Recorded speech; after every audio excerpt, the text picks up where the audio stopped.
Hello students, welcome to my channel. तो आज का ये वीडियो हेल्पफुल होने वाला है बीए थर्ड सेमेस्टर के स्टूडेंट्स के लिए जो इंग्लिश लिटरेचर पढ़ते हैं। अगर आपका मेजर सब्जेक्ट है या माइनर सब्जेक्ट है तो दोनों के लिए वीडियो इंपॉर्टेंट होने वाला है। ब्रिटिश एंड अमेरिकन ड्रामा ये आपको पढ़ना है BA third semester English literature में। आप चाहे किसी भी यूनिवर्सिटी से हैं, हर यूनिवर्सिटी का सिलेबस सेम हो चुका है।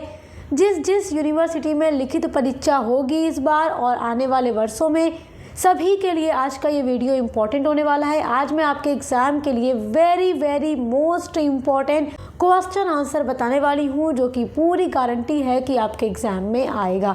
देखिए, उसके अलावा आपके ब्रिटिश एंड अमेरिकन ड्रामा के ऊपर मैंने महामैराथन क्लास या कह लीजिए महासंग्राम रिवीजन क्लास का वीडियो अपलोड कर दिया है। जो वीडियो मैंने काफ़ी लंबा बनाया है, आपके 1 से लेकर 8 तक की यूनिट का पूरा इम्पॉर्टेंट क्वेश्चन आंसर उसमें आपको बता दिया। आपने कुछ नहीं पढ़ा है तो आप वो वीडियो जा कर के ज़रूर देखिएगा। आपको मैं लिंक दे दूंगी इसी वीडियो के डिस्क्रिप्शन बॉक्स में। मैं यहाँ पर स्टार्ट में ये चीज़ें इसलिए बताती हूँ ताकि जो बच्चे पढ़ना चाहते हैं तो वो समझ जाएं कि उनको कहाँ से वीडियो मिलेगा। तो आप लोग ये मत सोचा कीजिए मैम स्टार्ट में हमारा 2 से 3 मिनट ले लेती हैं, लेट वीडियो शुरू करती हैं। ये बताना भी आपके लिए ज़रूरी है क्योंकि आपका एग्ज़ाम एकदम चल रहा है, स्टार्ट हो चुका है हर यूनिवर्सिटी में। प्लस आपको हर सब्जेक्ट की क्लासेस मिलेंगी, इंपॉर्टेंट क्वेश्चन आंसर की वीडियोस मिलेंगी। तो चलिए बिना देर किए वीडियो शुरू करते हैं। आपको तो पता ही है कि सक्सेस मास्टर पॉइंट आपके बीए के हर एक सब्जेक्ट की क्लासेस कराता है, पूरी की पूरी तैयारी करा देता है ये चैनल आपकी। तो चलिए आज का वीडियो स्टार्ट करते हैं। तो देखिए, आपका फर्स्ट इंपॉर्टेंट क्वेश्चन है, give the name of any tragedy comedy. Give the name of any tragedy comedy. Tragedy comedy के नाम दीजिए। तो यहाँ पे देखो, मैकबेथ एंड टेम्पेस्ट, ये जो 2 प्ले हैं ये ट्रेजी कॉमेडी हैं। These plays are tragicomedy. आपका सेकेंड इम्पॉर्टेंट क्वेश्चन है, what are the elements of drama. Very important question. देखिए, एलिमेंट्स ऑफ ड्रामा हो या फिर लिटरेरी टर्म्स ऑफ ड्रामा हो, सब कुछ आपको मैंने पढ़ाया हुआ है। कोई टॉपिक आपका छूटा नहीं है। आपकी पूरी यूनिट्स मैंने पढ़ा दी है। प्लेलिस्ट एकदम कंप्लीट है, आप चाहें तो देख सकते हैं। वहाँ से आपकी 100% तैयारी होगी और जो कुछ हमने पढ़ाया है उससे बाहर परीक्षा में कुछ भी आने वाला नहीं है। There are 6 elements of drama. First है थीम, सेकेंड है प्लॉट। आप तो जानते ही हैं कि ड्रामा के 6 एलिमेंट्स होते हैं। पहला थीम होता है। थीम का मतलब विषय वस्तु। जो ड्रामा लिखा जाएगा उसकी पूरी विषय वस्तु यानी थीम, किस बात के ऊपर ये ड्रामा लिखा जाएगा। सेकेंड चीज़ होती है प्लॉट। प्लॉट तो सबसे इम्पॉर्टेंट एलिमेंट होता है किसी भी वर्क के अंदर। प्लॉट में क्या होता है, सीक्वेंसेस ऑफ इंसिडेंट्स होता है, मतलब कि एकदम क्रम में जो घटनाएं होंगी, जो इवेंट्स होंगे किसी ड्रामा के अंदर, वो प्लॉट होता है। थर्ड एलिमेंट होता है कैरेक्टर्स। अगर आप कोई मूवी देख रहे हैं, मूवी के अंदर हीरो हीरोइन विलेन बहुत सारे कैरेक्टर्स होते हैं, तब जा कर के वो मूवी इंटरेस्टिंग होती है। तो उसी तरह से ड्रामा के अंदर भी आपने अलग अलग कैरेक्टर्स देखे हैं। आप लोगों ने ड्रामा पढ़ा है, हमने सब आपको पढ़ाया हुआ है, आपने देखा है। फोर्थ इम्पॉर्टेंट एलिमेंट होता है डायलॉग। डायलॉग अब क्या, अब जब कैरेक्टर हैं स्टोरी के अंदर तो कैरेक्टर्स एक दूसरे से कोई ना कोई बात करेंगे, कोई ना कोई डायलॉग बोलेंगे। तो डायलॉग भी एक इम्पॉर्टेंट एलिमेंट ऑफ ड्रामा है। 5 आपका है म्यूज़िक। देखो, हर ड्रामा का एक ये भी इम्पॉर्टेंट एलिमेंट होता है। 6 है विजुअल एलिमेंट्स। तो ये 6 एलिमेंट्स ऑफ ड्रामा आप एकदम अच्छे से तैयार कर लीजिएगा। आपका नेक्स्ट इम्पॉर्टेंट क्वेश्चन है, ये क्वेश्चन वेरी इम्पॉर्टेंट क्वेश्चन है, डिफाइन थिएटर ऑफ एब्सर्ड। देखो, थिएटर ऑफ एब्सर्ड आपके पेपर के सेक्शन बी में पूछा जाता है। मैंने जितने भी यूनिवर्सिटीज़ के पेपर देखे हैं वो सब पेपर में ये क्वेश्चन सेक्शन बी में आया है। और आपको मैं बता दूं कि क्वेश्चन कैसे पूछा जाएगा, किस तरीके से आएगा, सब कुछ आपको बताया हुआ है मैंने। अगर आप हमारे चैनल के साथ जुड़ करके डेली आने वाली वीडियोस देखते रहें, आप जो भी सब्जेक्ट पढ़ते हैं, तो आपको अपने सब्जेक्ट की पूरी इन्फॉर्मेशन मिलती रहेगी। कैसे क्वेश्चन आएगा, किस सेक्शन में कौन सा आएगा, पूरी नॉलेज आपको सक्सेस मास्टर पॉइंट प्रोवाइड कराता है। थिएटर ऑफ एब्सर्ड मैंने पहले ही आपसे कहा था, जब मैं ये टॉपिक आपका पढ़ा रही थी यूनिट वाइज, तो बताया था कि एग्जाम में ज़रूर आएगा और पेपर में हमने देखा भी है, प्रीवियस ईयर के पेपर में आया भी था। The term absurd is philosophical term. देखो, जो थिएटर ऑफ एब्सर्ड होता है तो उसमें एब्सर्ड जो टर्म होता है ये फिलोसफिकल टर्म है। It was first use by French philosopher Albert Camus. और इसको फर्स्ट टाइम यूज़ किया गया था, फ्रेंच फिलोसोफर थे जिनका नाम था Albert कैम्यूज।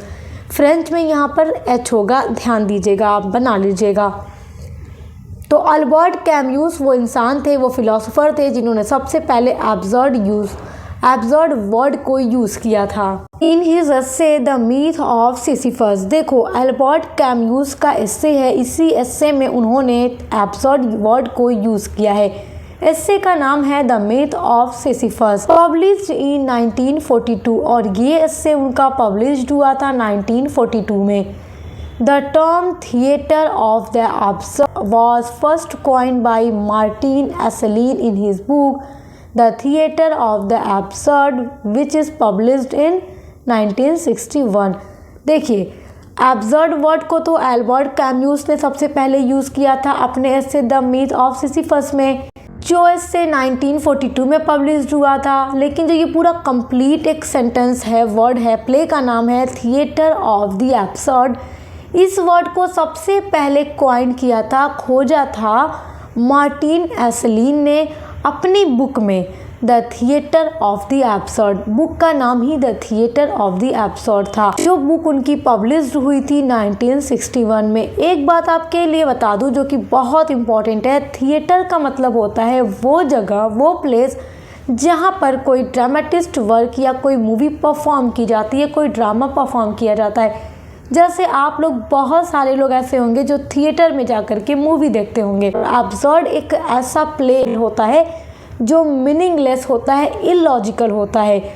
There are no plot, no purpose, no structure and ending is absurd with no solution. और जो थिएटर ऑफ द एब्सर्ड एक तरीके का प्ले होता है जिस प्ले के अंदर कोई प्लॉट नहीं होता। आप लोगों ने अभी तक पढ़ा, जितने भी ड्रामा पढ़ाए मैंने आपको, आपने देखा सब में प्लॉट होता है, कोई ना कोई पर्पस होता है हर एक ड्रामा को लिखने का, कोई उसका स्ट्रक्चर होता है, कोई मीनिंग होती है और कोई ना कोई एंड में वो स्टोरी या प्ले हमें कोई ना कोई बात सिखाता है या कोई उसकी एंड में मीनिंग निकलती है। बट जो थिएटर ऑफ एब्सर्ड प्ले होता है, इसमें कोई प्लॉट नहीं होता, कोई पर्पस नहीं होता, ये इलॉजिकल होता है, मीनिंगलेस होता है। इस तरह के प्ले में कोई स्ट्रक्चर नहीं होता और एंडिंग जो होती है एकदम एब्सर्ड यानी इलॉजिकल नॉनसेंस होती है और इसकी एंडिंग में कोई सॉल्यूशन भी नहीं होता। मतलब एंडिंग हो जाएगी बट आपको लगेगा नहीं कि ये पूरा प्ले एंड हो गया और सॉल्व हो गई पूरी स्टोरी। जैसे आप लोगों ने बहुत सारा ऐसी स्टोरी देखी हुई होगी, मतलब मूवी देखी होगी, एंड में आते आते सब कुछ सॉल्व हो जाता है, एकदम बढ़िया से हो जाता है। आपने ऐसा ड्रामा भी पढ़ा है। बट थिएटर ऑफ एब्सर्ड जो प्ले होता है, इसमें कोई सॉल्यूशन एंड में नहीं होता। तो ये बहुत ही इम्पोर्टेंट प्ले है, आप इसको तैयार कर लीजिएगा। आपका नेक्स्ट वेरी इंपॉर्टेंट क्वेश्चन है, right the definition of tragedy given by Aristotle. देखो ये क्वेश्चन आपसे पूछ सकता है कि अरिस्टोटल के अकॉर्डिंग जो ट्रेजेडी की डेफिनेशन दी गई है उसको लिखिए। अरिस्टोटल को तो आप लोग जानते ही हैं, इन्होंने जो ट्रेजेडी के ऊपर अपनी डेफिनेशन दी है वो आप नोट करिएगा और याद कीजिएगा, बहुत इंपॉर्टेंट है। Aristotle defines tragedy in the lines, देखिए अब यहाँ से इन्वर्टेड कॉमा में इनका पूरा डेफिनेशन है ट्रेजेडी पर, आप याद रखिएगा डेफिनेशन हमेशा इन्वर्टेड कॉमा के अंदर लिखी जाती है।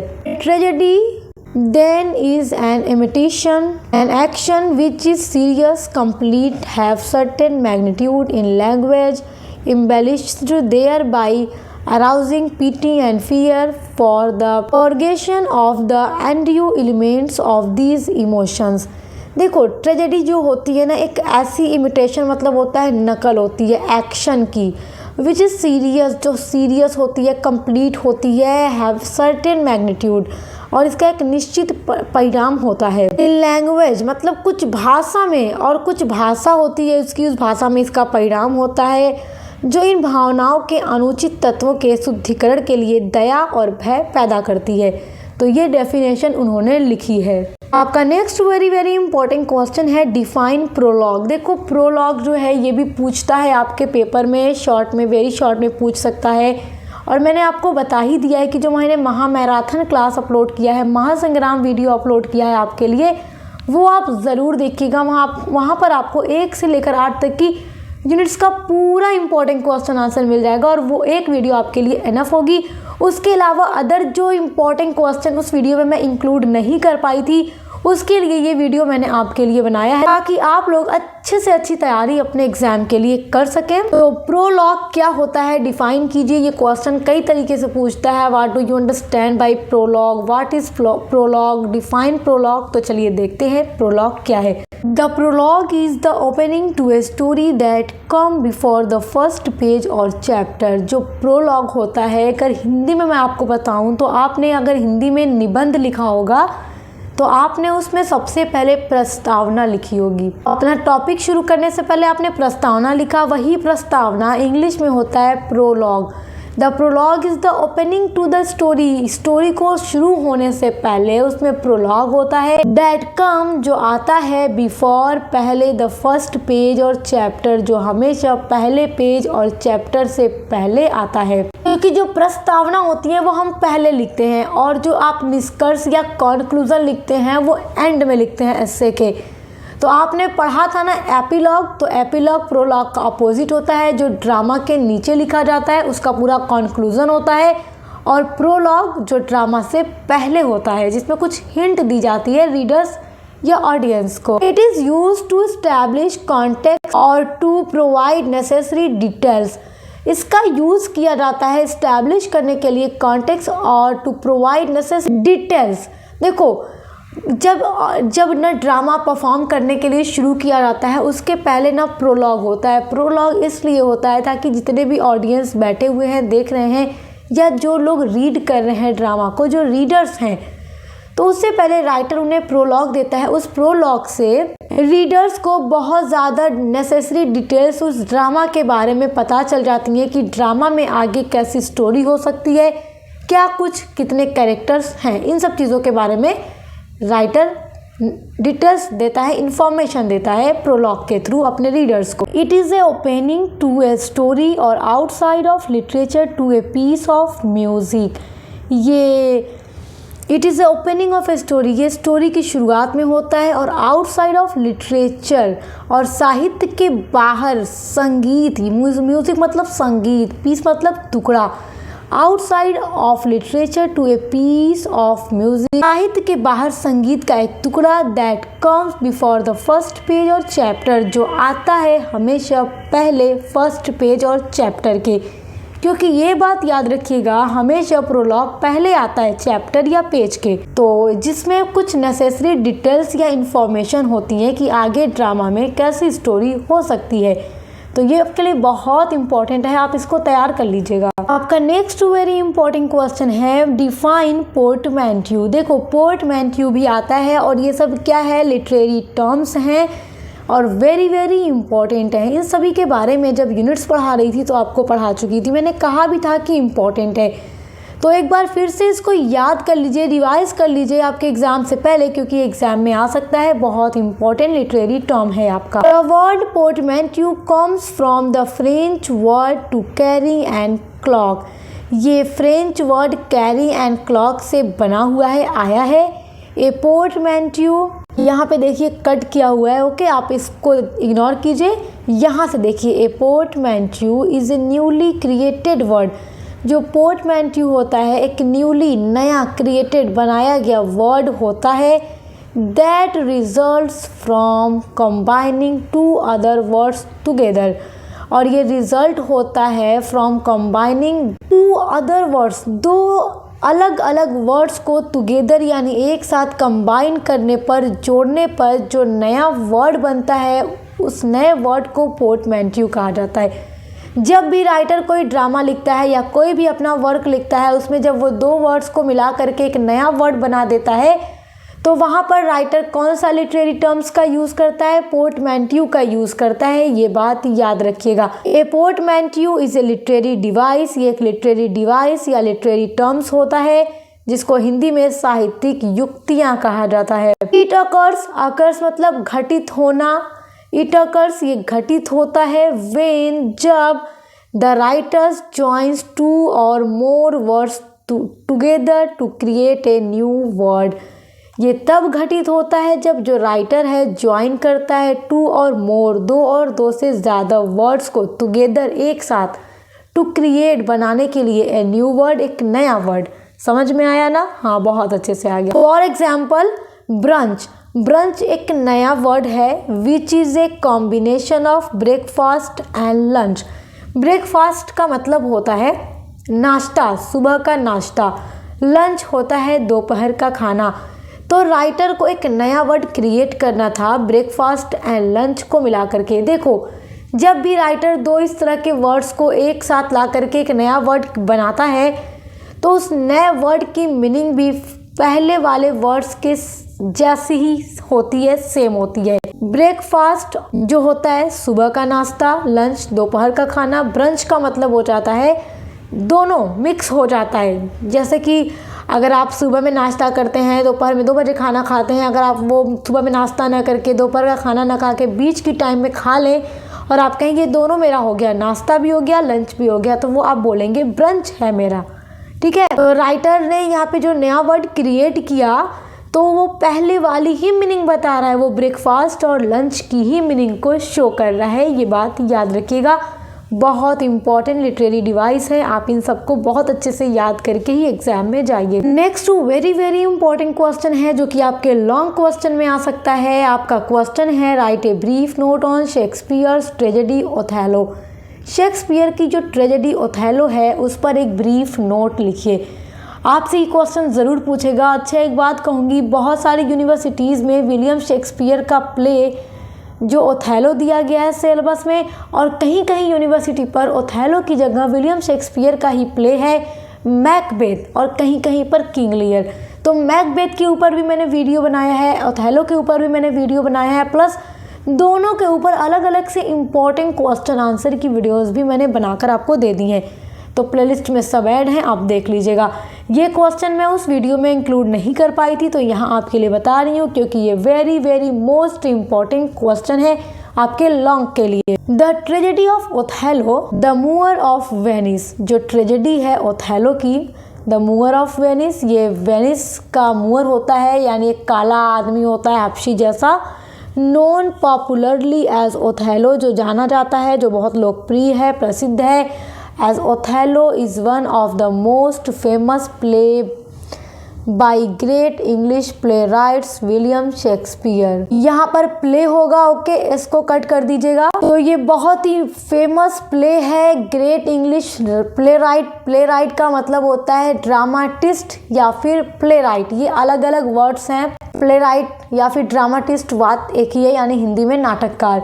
तो ये बहुत ही फेमस प्ले है इंग्लिश राइटर का, विलियम शेक्सपियर का। The central plot of the play is how, इस प्ले का जो सेंट्रल प्लॉट है कि कैसे जो यागो इसमें मेन जो विलन होता है एंड एंजाइन जो निश्चित करता है of the Moorish general Othello, जो मेन कैरेक्टर जनरल ओथेलो होता है उसके खिलाफ poisons him against his beloved wife Desdemona, जो कि जहर भरता है उसकी प्यारी बीवी बिलव्ड वाइफ डेस्डिमोना के खिलाफ बाय सोविंग सीड्स दिखा करके of suspicions in Othello's mind of Desdemona having an affair with Othello's lieutenant Cassio. Othello का जो लेफ्टिनेंट है काशियो, उसके खिलाफ वो कहता है यागो ओथेलो से कि तुम्हारी जो बीवी डेस्डिमोना है जिसे बड़ा तुम प्यार करते हो, उसका तुम्हारे ही लेफ्टिनेंट काशियो के साथ अफेयर चल रहा है। तो वो ओथेलो के दिमाग में उसकी प्यारी बीवी डेस्डिमोना के खिलाफ जहर भर देता है। और वो ऐसा क्यों करता है? क्योंकि वो ओथेलो से बदला लेना चाहता है। आपने प्ले पढ़ा होगा तो आपको पता होगा, पूरा प्ले मैं पढ़ा चुकी हूँ, आप देख लीजिएगा। और कैसे ओथेलो इस यागो की बातों में आकर अपनी ही वाइफ का मर्डर कर देता है, आप पढ़ लीजिएगा play. Cassio whom Othello had promoted at the expense of Iago, और जो कैशियो है जिसे ओथेलो ने यागो की कीमत पर पदोन्नत किया है अपने लेफ्टिनेंट के रूप में। और यागो चाहता था कि ओथेलो मुझे अपना लेफ्टिनेंट बनाए, बट ओथेलो उसको ना बना के काशियो को बना देता है। इसी चीज़ का बदला यागो ले रहा था ओथेलो से। An intriguing play touching various themes, और ये जो प्ले है दिलचस्प नाटक जो है अलग अलग वेरियस थीम्स को टच करता है, छूता है। मोस्ट प्रोमिनेंटली, और जो सबसे ज़्यादा प्रोमिनेंट यानी प्रमुख मेन जो थीम है इस प्ले की, that is jealousy betrayal and revenge, जो है जलन, विश्वासघात और बदला। आपने इसमें देखा कैसे यागो को जलन है और ओथेलो विश्वासघात करता है, अपनी बीवी को मार डालता है। और रिवेंज, और यागो जो अपना बदला ले रहा था लेफ्टिनेंट ना बनने का। तो ये मेन प्रोमिनेंट थीम है इस प्ले की। तो ये बहुत इंपॉर्टेंट क्वेश्चन है, आप तैयार कर लीजिएगा, पूरा प्ले आप ज़रूर पढ़िएगा, आपके लिए और भी ज़्यादा आसानी हो जाएगी क्वेश्चंस का आंसर एग्जाम में लिखने के लिए जब आप पूरा पढ़ लेंगे। नेक्स्ट इंपॉर्टेंट क्वेश्चन है आपका, what type of drama is the murder in the cathedral. Murder in the cathedral किस टाइप का ड्रामा है, ये आपके सिलेबस में दिया गया है। टी.एस. इलियट का ये प्ले है, तो किस टाइप का प्ले है। Murder in the cathedral is a verse drama by T S. Eliot. Murder in the cathedral एक प्ले है, ड्रामा है इन ए वर्स फॉर्म। देखो वर्स मतलब पोएटिक फॉर्म में है, ये एक पद्य रूप में लिखा गया ड्रामा है टी.एस. इलियट के द्वारा। फर्स्ट परफॉर्म्ड इन 1935, जो कि पहली बार परफॉर्म किया गया था 1935 में, एंड फर्स्ट पब्लिश्ड भी ये सेम ईयर में ही हुआ था, यानी 1935 में ये फर्स्ट पब्लिश भी हुआ था। Play portrays the assassination of archbishop Thomas baked in Canterbury cathedral during the rain of Henry second in 1770। देखो हेनरी सेकेंड जो थे, इनका जब शासन चल रहा था, रेन मतलब शासन, जब इनका शासन था 1770 में, जब इनका शासन था उसी के दौरान कैंटरबरी के कैथेड्रल में थॉमस बैकेट थे, आर्कबिशप थे, और हेनरी सेकेंड ने ही अपने सिपाहियों को भेज करके थॉमस बैकेट का मर्डर करा दिया था कैथेड्रल में। इसलिए इस प्ले का नाम भी है मर्डर इन द कैथेड्रल, और ये एक ऐतिहासिक पद्य प्ले है, ये बात याद रखिएगा। और इसमें किसका मर्डर होता है, थॉमस बैकेट का मर्डर होता है। कौन करवाता है, तो हेनरी सेकेंड अपने सिपाहियों को भेज कर करवाता है, और ये क्वेश्चन आप याद कर लीजिएगा। इसके अलावा आपके सिलेबस में जितने भी प्लेस दिए गए हैं यानी ड्रामा दिए गए हैं, सब हमने पढ़ा दिया है, सब पर इम्पॉर्टेंट क्वेश्चन आंसर की वीडियोस आपको प्रोवाइड करा दी है, तो आप प्लेलिस्ट में चेक कीजिएगा। चलिए आपका नेक्स्ट इंपॉर्टेंट क्वेश्चन देखते हैं। आपका नेक्स्ट इंपॉर्टेंट क्वेश्चन है, हु इज बैंको in the play Macbeth. Macbeth play में बैंको कौन है, हु किल्ड हिम, और बैंको को कौन मारता है, क्योंकि बैंको भी मर जाता है, इसका भी मर्डर हो जाता है इस प्ले के अंदर। Banquo in Macbeth is a brave noble and morally upright character. देखो जो मैकबेथ प्ले में बैंको है, ये एक ब्रेव यानी बहादुर, noble man and morally upright मतलब एक अच्छा कैरेक्टर है, ब्रेव है, नोबल है, इसके अंदर नैतिकता है। अनलाइक मैकबेथ, मैकबेथ के opposite, he resist the witches temptation and remains loyal, और जो विचेस थी उनकी भविष्यवाणी को वो इग्नोर करता है, और जो स्कॉटलैंड के राजा थे किंग डंकन, उनके प्रति ये हमेशा लॉयल यानी वफादार रहता है। जबकि मैकबेथ को आपने देखा, जब उसके लिए भविष्यवाणी की गई कि तुम राजा बनोगे, तो वो अपनी लॉयल्टी को भूल जाता है। लेकिन बैंको के लिए जो विचेस ने भविष्यवाणी की थी कि तुम तो राजा नहीं बनोगे, लेकिन तुम्हारे जैसे पुश्तों में कोई राजा ज़रूर बनेगा, लेकिन ये उस बात को नज़रअंदाज करता है और हमेशा लॉयल बना रहता है। जबकि मैकबेथ इसके अपोजिट में डाउनफॉल हो जाता है।